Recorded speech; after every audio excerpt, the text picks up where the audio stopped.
Did Toyota just bring a knife to a gunfight with this comparison? We'll find out. I'll include a link to the Orem Toyota and the Sky Ford and Provo's websites in the description down below. Both dealers are providing us with both of these vehicles. Let's get right into it.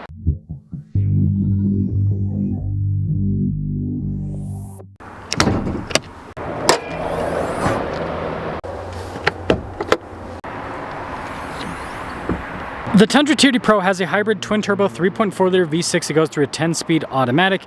It produces 437 horsepower, 583 pound-feet of torque. If you get the TRD Performance Kit, you can up that horsepower to almost 470. The Raptor has a twin-turbo 3.5-liter V6 that goes through a 10-speed automatic. No hybrid. It produces 450 horsepower, 510 pound-feet of torque, and these are very easy to tune to produce a lot more power if you want. If you're looking for a review on a car, I probably have it on this channel. I have over 11,000 videos, so if you want to stay up to date, just make sure to subscribe. Toyota definitely goes a lot crazier with the colors compared to Ford. I mean, look at this bright blue. So this is actually over 80 inches wide. It has marker lights that are federally mandated. You've got fog lights. Now, one big problem with the TRD Pro, no recovery points. The Raptor has a really cool color, it's just not quite as flashy. Now you notice that the marker lights are a lot larger on the Raptor, and then the wide body kit is obviously a big part of the overall design. And then you have this high clearance front bumper. I mean, the angles on this are a lot more aggressive than the Tundra, and then you have recovery points. And before you mention TRD hammer, well, I'll do that comparison once one of those comes out, and that Raptor right there, that's going to be the benchmark for the hammer. Now the Raptor has 37-inch tall tires available, 35s are standard. The Tundra's tires are about 33 inches tall. You can fit 35s on a stock TRD Pro Tundra. Bunch of people have done it, and so it doesn't come with bigger tires, but you can put bigger tires. 37s, you'd need to modify it. Now you got the Raptor, big fender flare, and the Tundra's got a decent sized fender, and the fender flare is a little bit chunkier, and you have the kind of camo design. We've got side steps on the Raptor. The Tundra doesn't have anything like that. You notice that this mirror cap is unpainted, whereas the Raptor's is painted. It's a little bit different with the design. They do the same thing with the handles, and this is actually nice for scratches and all that kind of stuff. Now the Raptor has live valve Fox shocks, which funny enough, these are now available on the Toyota Tacoma, so I think this will probably be the suspension on the new TRD hammers, the live valve. The Tundra just has regular Fox shocks. It's a passive system. Now here's your side profile with the Raptor. You can see it sits pretty darn tall with those tires, and then you've got a lot of wheel travel with the Raptor. It's about 14-ish inches in the front, 15 in the rear. Scratch that, if I remember right, the 37s reduce your travel by about an inch compared to the 35s, so I think it's actually 13, 14, not 14, 15. One of you guys down in the comments will know better. Now the Tundra is just kind of like a standard travel truck, so it's somewhere around 10 to 11 inches roughly. It's harder to find travel numbers on regular trucks versus the Baja trucks, because the Baja trucks, they just put it in the press release, whereas for standard trucks, they don't really talk about that. They talk more about ground clearance, and this does have less ground clearance, obviously. Probably the first Ford I've ever seen with a bed liner. I always got to make that joke because they almost never seem to have it. Got an outlet in the bed. You can see here, got a ruler, got the tailgate step, and let's see if this is power up. Yeah, would you look at that? Outlet and Tundra bed. We also have LED lights, and then, yeah, composite bed. The Tundra, which is nice. And it does have a power tailgate. It's a little bit different. I mean, I can press the button to raise it, but you can also just tap it with your knee. Now with the rest of the rear of the Raptor, again, really cool design. You can see that bumper is just dedicated to off-roading, but the exhaust tips hang below the bumper, funny enough. You do have a full-size spare underneath too. Now with the Tundra, you have a spare underneath, and you'll notice the exhaust tips hang out to the side pretty low. And so yeah, overall clearances on it, I mean, you can see these next to each other. It's pretty obvious the Raptor just has more clearance. I guess we'll start in the back of the Tundra. So we've got a little storage pocket here. We've got some cup holders, USB ports. I actually really like these seats. They hold up really well over time. I've seen some used new generation Toyotas with this seat stuff, and it seems like it's doing pretty well. You got nice trim there on the door panel, and then this does come down a bit. The whole window in the back goes down in the Tundra. The Raptor definitely has more legroom, got storage pockets, some cup holders, heated seats, vents, charge ports. The Raptor seats are really cool. They just kind of show more wear quicker is what I've noticed, but they're not bad. They hold up pretty darn well. Nice trim on the door panel. Got a little bit more headroom, but not that much more. It's pretty similar. And then just the center part opens. Blind spot monitoring with the Tundra. You've got more nice trim all over the door panel. The mirrors power fold in. You've got memory seats. Payload on this is 1,380 pounds. Towing capacity on this truck's about 11,000 pounds. And then, again, Really cool design with the seats. You got the TRD light bar button, because you got the light bar up front from the factory. Little pedals down below. Getting in's really easy, because it's not super high off the ground. Look at that, full digital. Pretty fancy. The steering wheel, obviously they take a lot of influence from the Raptor. I mean, look at the marker there at the top. And then this has a great 360 camera system. Really, really solid. The infotainment system's big. It's quick to respond. We've got physical buttons below for the climate, for the radio, cooled seats, heated seats, just a diff lock for the rear. And then, love the shifter here. Phone charging pad. We do have a part-time system with a 2-speed transfer case, but this has MTS and crawl control, so it's a very capable vehicle off-road with that stuff. And then good storage space and USB ports. I do like the trim on the top. Got the big old Toyota logo there. Camera rear view mirror, and then we do have a panoramic center. Blind spot monitoring with the Raptor. Now, one thing to note, the Raptor actually has thicker glass up front that the Tundra does not have. And then we've got more nice trim here, little kind of carbon fiber setup. Automatic for the windows, memory seats. Now, payload's pretty similar, 1344, but this only tows around 8,000-ish pounds, so less towing capacity. Here's the seats. Very aggressive with the design on this one. And yeah, I gotta step up. Again, those 37s, they add height. Definitely feel like I'm in a much taller truck. Yeah, full digital cluster. The Toyota's definitely looks more old school, but I kind of like it based on that. Now you notice the steering wheel, very aggressive with the design. Got the big paddles in the back. The marker's no longer colored, probably because Ford's like, we don't want to be the same as Toyota since they copied us. We've got a heads-up display there. The camera system's good, but the Tundra's, I don't know, the resolution and everything, I don't know, seems a little bit better. But this is a great system, and I love Ford's infotainment system. It's very quick to respond, pretty easy overall. Now this has a better driveline setup. It's got high auto and low, so a lot of people are going to like the auto, but I'm okay with just a 2-speed transfer case and a part-time system that the Tundra has. Diff lock for the rear, got heated ventilated seats, all that, phone charging pad, big center console. This actually has the fold-out setup. Just a regular rearview mirror, 6 auxiliary switches up top, and then panoramic center. Now when it comes to pricing, that Raptor's about $94K, the Tundra's about $76K. Now if you do a 35 package Raptor, it saves you quite a bit of money. Most of those are about $82K for the MSRP, so you're still gonna be about $6,000 more than the Tundra, but the price ends up being pretty close. Let's drive them.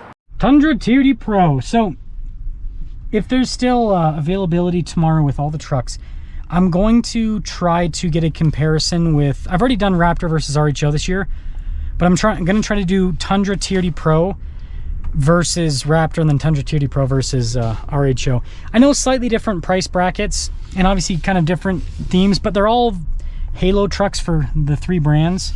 So I think that it'll be kind of a fun comparison. I'll probably take the black Tundra because this one's like mega out of gas. Mega out of gas. Good thing we got that hybrid assist. Yeah, well, let's take a short drive. So this is the truck version of what my wife ended up buying. I mean, she literally got Wavemaker, Sequoia TRD Pro. I will have an update video on that. I'm talking about all these videos we're gonna make. We'll have an update video on that as well. But it's interesting to drive the Tundra because it drives so much different than the Sequoia with the longer wheelbase. And a huge benefit of these Tundras, they made it standard to have the larger fuel tank. And so with the hybrid, if you keep the stock tires, obviously you do aftermarket tires like what I do, you're gonna get worse fuel economy, but if you keep the stock tires, you can get like high teens. And so with the fuel tank being over 30 gallons in capacity, talking about, you know, at least over 500 miles of range on a fill up, which is, I think, very practical. Now, this overly assisted steering feels really good in a huge vehicle, in my opinion. When you have a smaller vehicle like my Lexus LX is a good example, the one that I'm long-term testing. The overly assisted steering, it has like a smaller steering wheel too. It feels kind of weird because I don't know. It's like this, the steering wheel size plus the vehicle size. It just kind of goes with it. It's like this comfortable, floaty ride, and then you're just very kind of like lightly changing the steering inputs.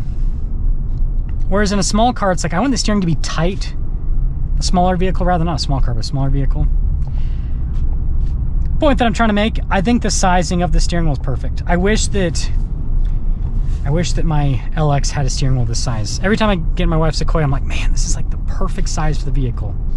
With the steering rack ratio. Yeah, too small of a steering wheel with a really overly assisted system. It's just weird. But yeah, the suspension's very comfortable in the Pro. Huge benefit with those Fox shocks. One downside, they are going to be more expensive than if you get off-road with the Bilstein. Always gotta say it that way. Those are a lot cheaper to replace. Fox shocks, you can rebuild them and stuff, but yeah, it's just a more expensive system to buy. It's more expensive to maintain. So it's just something to be aware of. If you get a Pro and you're going to keep it long term, just set aside some money for shocks. I love the torque of this engine. I drive this engine all the time in the LX and then my wife's Sequoia occasionally. And man, if they get the reliability things like fully ironed out, there's everything's still under recall right now. Or I should say the non-hybrids. But yeah, if they get everything ironed out, it's such a good engine when it comes to performance. And the Pros sound really cool with the tiered exhaust. And then if you get that performance package, it's noisy, but it's cool noises. You get like really nice intake noises, and the exhaust is pretty rumbly there's some piped in audio, but yeah, not the worst. This is a nice truck. It tows more than a Raptor. Payload's pretty similar to a Raptor though. And it's wide, but it is narrower than a Raptor. Memory serves me right, because this is like just barely over 80 inches wide. So I do think that makes it easier to park and all that kind of stuff. And I don't know, I like the Raptor has such a floaty feel, which is great off-road, but on-road it almost feels like too much. This is firmer. There's less travel, you feel it, but I don't know, it makes more sense with a truck when you're driving it on-road. But yeah, I mean, this thing can't Baja like a Raptor, but like I talk to so many people, nobody takes these trucks off-road. It's like maybe less than 1%. And so, when I say off-road, I'm talking about like actual stuff that's going to push the suspension on either of them. Because like dirt roads I do them all the time. You can do dirt roads in a freaking Camry. You don't need to have a TRD Pro or a Raptor. So that is the Wavemaker TRD Pro. Let me know what you guys think about the color. I'm sure that a lot of people will be grabbing this next year when it's available on the regular Tundra packages and other cars. Let us set off in the Raptor. These trucks have very different feels to them. It's kind of like in the past where I've done a side-by-side comparison with the Raptor versus a Silverado ZR2. Sorry, I need some water. I'm dying here. The Silverado ZR2 just feels like a regular Chevy truck, but kind of, upgraded in some ways. And that's the Tundra. The Tundra feels, or the TRD Pro rather, feels like kind of like a regular Tundra with some upgrades. The Raptor feels unique. Like, this does not feel like a regular F-150. It's a lot taller, especially the 37s, and it's got this floatiness with the suspension. The Tundra, I actually kind of like how that drives on-road more, personally, because it's firm and it kind of just stays in its lane really well, if that makes sense. Like, it's not, again, this floatiness is great off-road because you got good articulation and it can handle big bumps really well. But on-road, you're kind of rocking back side to side, whereas the Tundra, yeah, it doesn't do that. Again, standard truck setup. Now, when you're just going straight down the road, this is nice because you've got this very comfortable suspension. And it handles really well. The thing that's interesting is I thought that the Tundra being a lot lower to the ground would handle probably better than the Raptor, but it's actually pretty similar. The live valve system that this has, because it can adjust all the time and you have the drive modes for further adjustment, it's just great. It makes a truck with 37s go around corners like a sports car. It's pretty impressive. And again, the floatiness is nice. It's very, very comfortable. One thing I will say though is, being such a tall truck, when you go over like a manhole cover, something like that, where you got like a pothole too, you kind of get some shaking and shuddering a bit on on the Raptor. The Tundra will do that to an extent, but it seems like it's just minimized because it's not so tall. There's only so much you can do when you're fighting against gravity. Like, here's a good example. It's not bad. It's pretty stable most of the time, but some of the bigger ones, it can kind of shake a little bit, like I said. The seats in the... I actually like the seats in the Tundra more, to be honest. They're the right amount of like firmness and softness. Not the most comfortable seats on the planet, but I think it's a really good seat that the TRD Pro has. And I'm a very tactile person, right? That's why I review cars. I think that's why people watch my videos. Half of it, I talk to people and they're like, I like how you flick things and everything. It's like, that's just what I do.